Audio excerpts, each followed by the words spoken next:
Mr. President, the Senate has unanimously passed a bill entitled Protecting America's First Responders Act. I authored this legislation to expand benefits to first responders who are injured in the line of duty. The Public Safety Officers Benefit Program, or PSOB for short, offers a one-time lump sum payment to first responders who are killed or permanently disabled in the line of duty.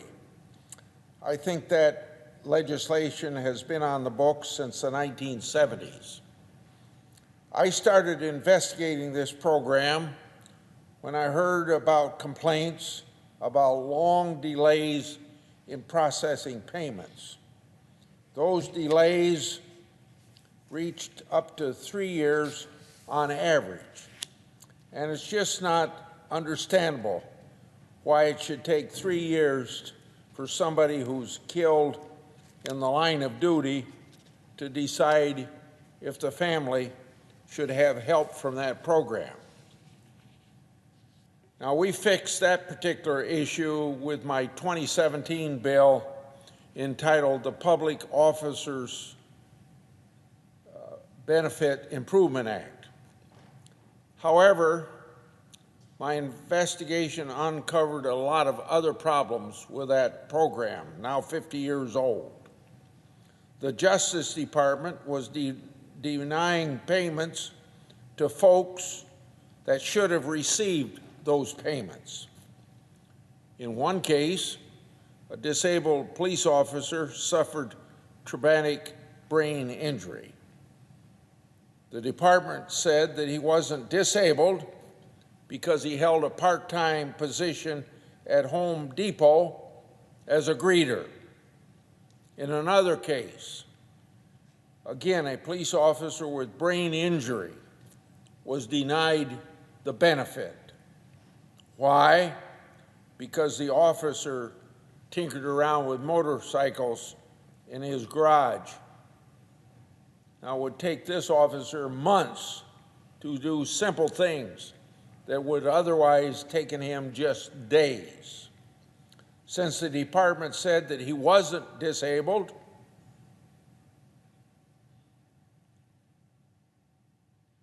they said it. It's unreasonable.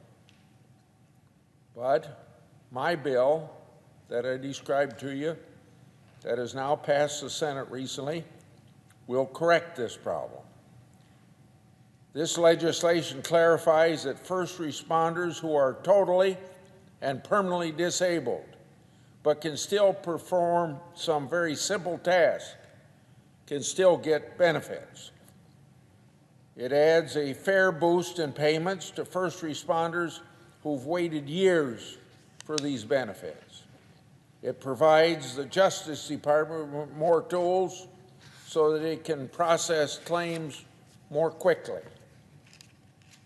Finally, my bill extends a presumption in the law that ensures that first responders who contract COVID on duty don't have to jump through hoops to prove it. Because with COVID, did you get it when you were actually policing? Or did you get it when you were in a restaurant? Or did you get it when you were in church? You don't really know. This bill will go a long ways in helping our first responders where it isn't possible to show whether you got it when you were actually on duty. So I'd like to thank Senators Gillibrand and Booker, as well as all the other co-sponsors.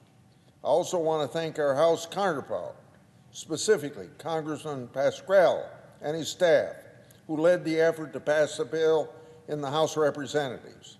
Lastly, I want to thank the Justice Department for working closely with us to improve this language. Before I wrap up, just want to say a few words about our first responders. Whether it's police officers, firefighters, or EMT first responders, they are the embodiment of the best qualities of Americans. Their daily sacrifice make our society better and safer. I'm proud to have sponsored this legislation, and I urge the President to quickly sign the bill.